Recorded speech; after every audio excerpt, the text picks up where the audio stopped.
नमस्कार, सुप्रभात। मैं सत्येंद्र कुमार मौर्य, लक्ष्मी प्रसाद मेमोरियल पब्लिक स्कूल, गोला बाजार।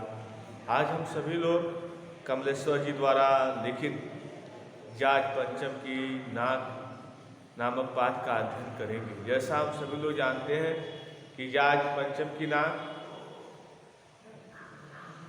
एक देशभक्ति रचना है, जिसमें सभी देशवासियों के जो मान सम्मान है, उस मान सम्मान को ब्रिटेन के राजा जॉर्ज पंचम के सम्मान से कहीं ज़्यादा दिखाने का लेखक के द्वारा प्रयत्न किया गया है। लेखक इस पाठ के माध्यम से ये बताने का प्रयास करते हैं कि हमारे देश का एक छोटा आम आदमी भी राजा जॉर्ज पंचम के सम्मान में काफ़ी बड़ा है। अर्थात भले वह ब्रिटेन के राजा है, फिर भी उनकी जो वैचारिक स्थिति है, वह अपने किस तरह से दमनात्मक या क्रूर नीतियों के माध्यम से भारतीयों पर अत्याचार किए, जुर्म किए, उन्हें प्रताड़ित किए, इसीलिए भारतीयों के हृदय में उनके प्रति सम्मान नहीं है। और लेखक इसके बारे में यह बताने का प्रयास करते हैं कि हमारे देश का छोटा आदमी, यहाँ तक बालक भी, नाक का मतलब होता है सम्मान। कहते हैं ना, किसी की नाक कट जाना अर्थात सम्मान चला जाना। तो इस पाठ के माध्यम से कमलेश्वर जी यह बताने का प्रयास करते हैं कि हमारे देश का छोटे से छोटे बच्चे का भी सम्मान वह ब्रिटेन के राजा से कहीं ज़्यादा है। इसीलिए इस पाठ में उसी सम्मान के बारे में बताने का प्रयत्न करते हैं। अब तक हम लोगों ने ये देखा कि जॉर्ज पंचम की पत्नी एलिजाबेथ द्वितीय का भारत में आगमन होने वाला, अर्थात तो भारत के दौरे पर आने वाली है, साथ ही साथ भारत, पाकिस्तान, नेपाल इत्यादि देशों के दौरे पर आने वाली है। ऐसे स्थिति में उनके मान सम्मान में सभी भारतीय अधिकारी बंदोबस्त कर रहे हैं। नई दिल्ली को दुल्हन की भांति सजाया जा रहा है। लेकिन सबसे जो परेशानी का विषय है वह यह है कि रानी एलिजाबेथ के पति जॉर्ज पंचम की जो लाट अर्थात मूर्ति जो बीच चौराहे पर लगाई गई है, उस लाट की नाक किसी भारतीय के द्वारा तोड़ दी गई है। ऐसे स्थिति में अधिकारी इस बात को लेकर काफ़ी परेशान है कि रानी एलिजाबेथ भारतीय दौरे पर आएंगे, जब अपने पति की मूर्ति अर्थात जॉर्ज पंचम की मूर्ति को देखेंगे, उस पर नाक नहीं रहेगा तो काफ़ी क्रोधित हो जाएंगे। और इस तरह से जो अधिकारी हैं उनकी नाक को लगाने के लिए जद्दोजहद कर रहे हैं, प्रयासरत हैं। उसी प्रयास के बारे में रचना लेखक कमलेश्वर जी द्वारा ने प्रकाश डालने का प्रयास करते हैं। वह इस पाठ के माध्यम से ये भी बताने का प्रयास करते हैं कि हमारे देश में बहुत से ऐसे लोग हैं जो विदेशी सभ्यता और संस्कृति से इस तरह से प्रभावित हैं कि वह अपने देश के लोगों का सम्मान न करके दूसरे के देशों के लोगों के सम्मान करने के लिए पूर्णतः तत्पर रहते हैं। ऐसे जो लोग होते हैं देश के हित में काम न करके देश के विरोध में काम करते, ऐसे लोगों के ऊपर अपनी रचना के माध्यम से व्यंग्य करने का प्रयत्न करते हैं। तो आइए देखा जाए दूसरे इस भाग में पेज नंबर 11 से देखें कि दिल्ली की काया पलट हो रही, अर्थात दिल्ली शहर को दुल्हन की भांति सजाया जा रहा है। और करिश्मा तो यह था कि किसी ने किसी से नहीं कहा। करिश्मा अर्थात आश्चर्य की बात थी, किसी ने किसी से नहीं कहा, किसी ने किसी को नहीं देखा, पर सड़कें जवान हो गई। और धीरे धीरे सड़कें जवान हो गए, अर्थात जहाँ सड़कें टूटी फूटी थी, उबड़ खाबड़ थे, वह सब मरम्मत कर दी गई। अर्थात नई बन गई, सभी बुढ़ापे की धूल साफ हो गए। जो सड़कों पर मोटी मोटी मिट्टी की परतें जमी हुई थी उन सबको साफ कर दिया गया। इमारतों ने नाच नीनों की तरह श्रृंगार किया। अब नाच नीनों मतलब कुमलांगी अर्थात बहुत सुंदर सुंदर ढंग से जो बड़ी बड़ी इमारतें हैं उन्हें सजाया गया अर्थात उनकी रंगाई पुताई हुई। आगे करते हैं। लेकिन एक बड़ी मुश्किल पेश थी, वह थी जाट पंचम की नाक। लेकिन सबसे जो मुश्किल काम था वह था जाट पंचम की नाक। नई दिल्ली में सब कुछ था, कहते नई दिल्ली में सब कुछ था, सब कुछ होता जा रहा था, जो कुछ नहीं था उसका बंदोबस्त होता जा रहा था। सब कुछ हो जाने की उम्मीद थी और यह भी थी कि सब कुछ ठीक समय पर हो जाएगा, पर जाट पंचम की नाक बड़ी मुसीबत थी। लेकिन अधिकारियों के लिए पूर्ण रूप से बंदोबस्त किए जा रहे थे। जिन चीज़ों का अभाव था उनका बंदोबस्त अधिकारियों के द्वारा किया जा रहा था। लेकिन अधिकारियों के लिए सबसे बड़ी जो मुसीबत थी वह थी जाट पंचम की नाक। आखिर प्रश्न उठता है कि जाट पंचम की नाक कहाँ चली गई। इस प्रश्न के हिसाब से आप देखेंगे आगे। नई दिल्ली में सब था, सिर्फ नाक नहीं थी, अर्थात जाट पंचम का सम्मान ही नहीं था। इस नाक की भी एक लंबी दास्तान है। दास्तान में होता है कहानी। इस नाक की भी एक लंबी कहानी है। इस नाक के लिए बड़े तहलके मचे थे, बड़े तहलके, बहुत हो हल्ला हुआ था। किसी वक्त किसी समय आंदोलन हुए थे, बहुत बड़ा आंदोलन भी हुआ था। राजनीतिक पार्टियों ने प्रस्ताव पास किए थे और जितनी भी राजनीतिक पार्टियां थे वह सब लोग प्रस्ताव पास किए थे। चंदा जमा किया था सभी राजनीतिक पार्टियों ने। जाट पंचम की टूटी हुई नाक को सही कराने के लिए पैसा भी एकत्र किया था। कुछ नेताओं ने भाषण भी दिए, कुछ नेताओं ने जाट पंचम की नाक पर अपने विचार भी व्यक्त किए। गर्मा गर्म बहसें भी हुई थी, बहुत उत्साहपूर्वक बहसें भी हुई थी। आखिर जाट पंचम की नाक कहाँ गई, किस तरह से गई। अखबारों के पन्ने रंग गए थे। अखबार वालों ने भी जाट पंचम की नाक के बारे में काफी कुछ लिखा। बहस इस बात पर थी कि जाट पंचम की नाक रखने दी जाए या हटा दी जाए। बात की बहस इस बात पर थी कि जाट पंचम की नाक हटा दी जाए कि रहने दी जाए।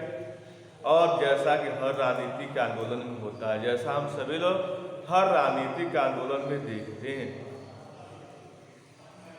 कुछ पक्ष में थे कुछ विपक्ष में। कुछ लोग कहते थे कि जाट पंचम की नाक रहने दिया जाए, कुछ लोग कहते थे नहीं हटा दिया जाए। और जैसा कि हर राजनीतिक आंदोलन में होता है, ये तो हर राजनीतिक आंदोलन में देखने को मिलता है। कुछ लोग पक्ष में बोलते हैं, कुछ लोग विपक्ष में बोलते हैं। राजनीतिक तौर तरीके के यह एक आयाम होते हैं कि कुछ लोग पक्ष में कहते हैं, कुछ उसका निगेटिव अर्थात विपक्ष में भी बोलने का प्रयास।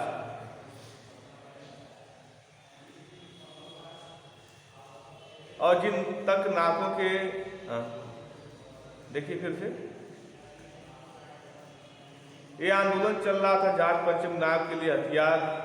फिर कुछ ही समय में जो आंदोलन में निर्णय लिया गया कि जाट पंचम के नाक के लिए हथियार बंद पहरेदार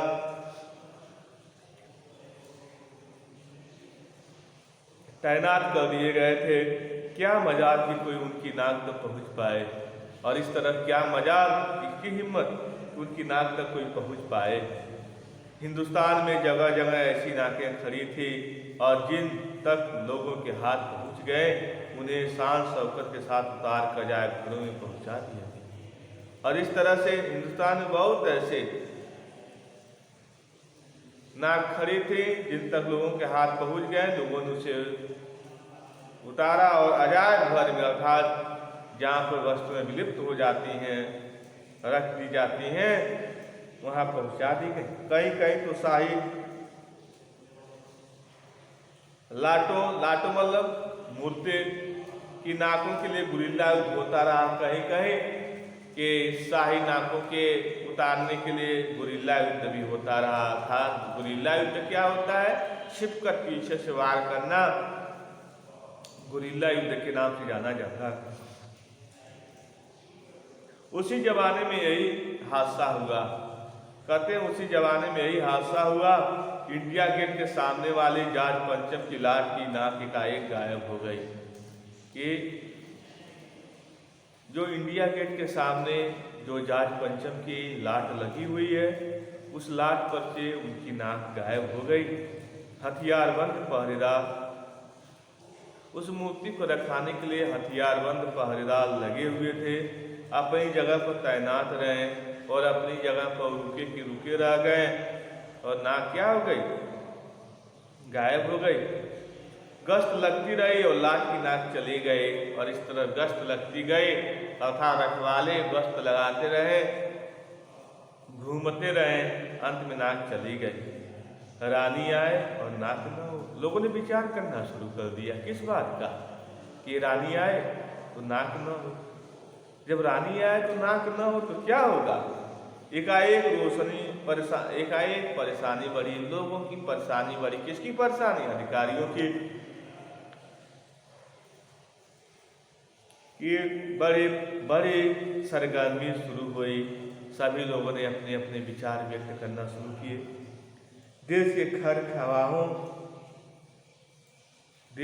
खरखवाहों मतलब भलाई चाहने वाले, देश के भलाई चाहने वालों की मीटिंग बुलाई गई और मसला पेश किया गया, और ये मामला पेश किया गया कि क्या किया जाए कि जॉर्ज पंचम की जो नाक, मूर्ति पर जो नाक थी, वह किसी देशभक्त या भारतीय के द्वारा हटा दी गई है, तोड़ दी गई है।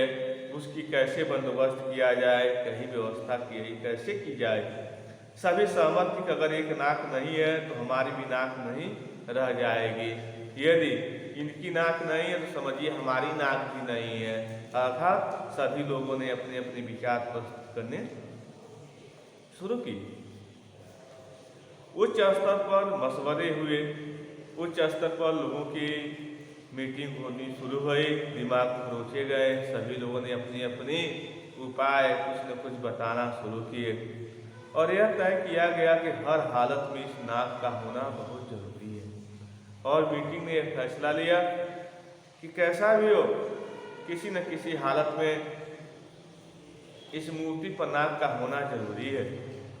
यह तय होते ही एक मूर्तिकार को हुक्म दिया गया कि वह फौरन दिल्ली में हाजिर हो।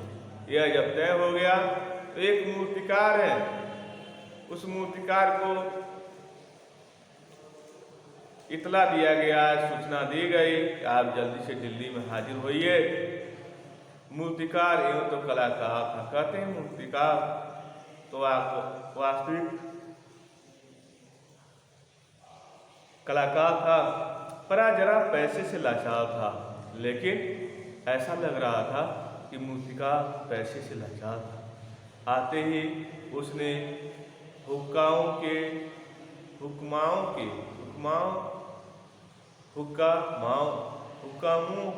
चेहरे देखे, हुक्कामों मतलब अधिकारियों के चेहरे देखे।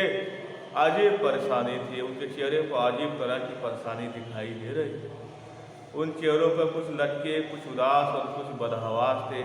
उन चेहरों में कुछ चेहरे लटके हुए थे, कुछ उदास भी थे, कुछ बदहवास थे। उनकी हालत देखकर लाचार कलाकार, उनकी हालत को देखने के बाद वो लाचार कलाकार है। अब प्रश्न ये उठता है कि आखिर कलाकार लाचार क्यों है?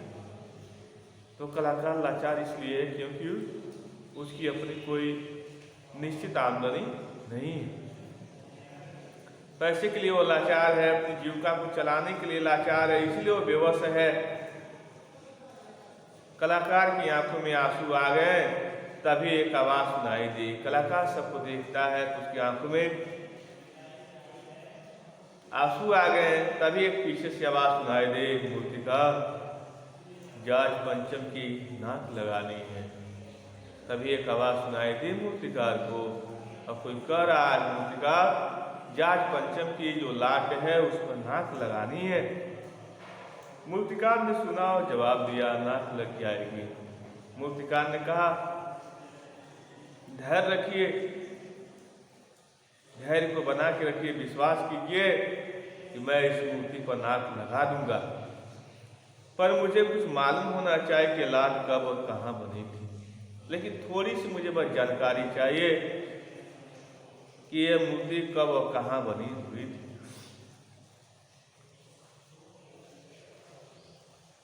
इस लाट के लिए पत्थर कहाँ से लाया गया था? इस लाट के लिए पत्थर कहाँ से लाया गया था? हुक्कामों ने एक दूसरे की तरफ ताका। सभी अधिकारियों ने एक दूसरे की तरफ देखते हुए एक की नजर ने एक दूसरे से कहा, एक की नजर एक दूसरे को कह रही है, यह बताने की जिम्मेदारी तुम्हारी है, यह बताने की जिम्मेदारी तुम्हारी है। सभी अधिकारी एक दूसरे को जिम्मेदारी से अवगत कराने लगे। खैर कुछ समय बाद मसला हल हुआ, मामला तय हो गया। एक क्लर्क ने फोन किया, एक क्लर्क को फोन किया गया। एक क्लर्क को फोन करके इस बात की पूरी छानबीन करने का काम सौंप दिया गया। एक क्लर्क को मूर्ति कब बनी, कहाँ से आई, किस पत्थर से बनी, एक क्लर्क को एक जिम्मेदारी सौंप दी गई और इस बात की पूरी छानबीन करने का काम सौंप दिया गया। पुरातत्व विभाग की फाइलों के पेट चीरे गए और जो पुरातत्व विभाग है उसके जो फाइलें हैं उनके पेट चीरे गए, पूरी फाइलें निकाली गई और उनका मूल्यांकन करना शुरू किया गया। क्लर्क ने लौटकर कमेटी के सामने कांपते हुए बताया कि क्लर्क पूरे फाइलों का मूल्यांकन करते हुए लौटते हुए कमेटी के सामने कांपते हुए बताया कि सर मेरी खता माफ हो, अर्थात मुझे माफ कीजिए, फाइलें सब कुछ हजम कर चुकी हैं। फाइलों में इस मूर्ति के बारे में कोई विशेष जानकारी नहीं मिली। जब क्लर्क आके यह बताता है कि ये मूर्ति कब, कहाँ, कैसे, किस पत्थर से बना के यहाँ पर लगाई गई है, यह सब जो प्रश्न हैं, इन प्रश्नों की जो उत्तर इन फाइलों में नहीं मिले। अभी तक लोग इस बात के लिए काफ़ी आश्वासित थे कि क्लर्क सब कुछ ढूंढ के बता देगा, लेकिन क्लर्क जब असमर्थता जाहिर कर देता है और इस तरह से हुक्माओं के चेहरे पर उदासी के बादल छा गए। जो हुक्माओं हैं उनके चेहरे पर उदासी के बादल छा गए। एक खास कमेटी बनाई गई और एक खास कमेटी बना दी गई और जिसके जिम्मे यह काम दे दिया गया कि जैसे भी हो यह काम होना है और इस नाक का दामोदार आप पर है। फिर होना क्या था, एक कमेटी का निर्माण कर दिया गया। कमेटी के जो सदस्य हैं उनको यह निर्देश दे दिया गया कि आपको यह पता लगाना है कि ये मूर्ति कब, कहाँ, कैसे, किस पत्थर से बनी। साथ ही साथ यह भी आपको प्रबंध करना है कि आपको मूर्ति की नाक किस प्रकार से लगेगी, कैसे लगेगी, इसका भी प्रबंध आप ही के ऊपर है। जब ऐसी बातें, किसी ऐसे काम किसी व्यक्ति को सौंप दिए जाते हैं, आखिर मूर्तिकार को फिर से बुलाया गया। मूर्तिकार को फिर बुलाया गया, उसने मसला हल कर दिया और इस तरह से मूर्तिकार को जब फिर से बुलाया गया तो उसने मसला हल करते हुए अनेक तौर तरीके बताने का प्रयत्न करता है और जिसके जिम्मेदारी में सौंप दिया गया कि आप ही इस मूर्ति के बारे में जानकारी इकट्ठा करेंगे और इस मूर्ति में टूटी हुई जो नाक है आप ही को इसका बंदोबस्त करना या इसको सही कराने की जिम्मेदारी। तो ऐसे स्थिति में आप ये देखेंगे कि जो भारतीय अधिकारी है उनको सबसे बड़ा जो चिंता है इस बात की है कि जाट पंचम की जो नाक है वह टूट गई है और उसको सही ढंग से किस प्रकार से हम जुड़ा दें या उस पर एक नाक लगा दें। जैसे रानी एलिजाबेथ दूती का जो दौरा है वह जब भारत में हो तो ऐसे स्थिति में वह अपने पति के टूटी हुई नाक का उन्हें आभास न हो, जैसे जो भारत और जो ब्रिटेन के जो आपसी मधुर संबंध हैं वह बने रहे और इस तरह से उसी मधुर संबंध को ध्यान में रखते हुए लोग क्या कर रहे हैं, लोग नाक को लगाने का या नाक व्यवस्थित करने का लोग बंदोबस्त कर रहे हैं या प्रयास कर रहे हैं।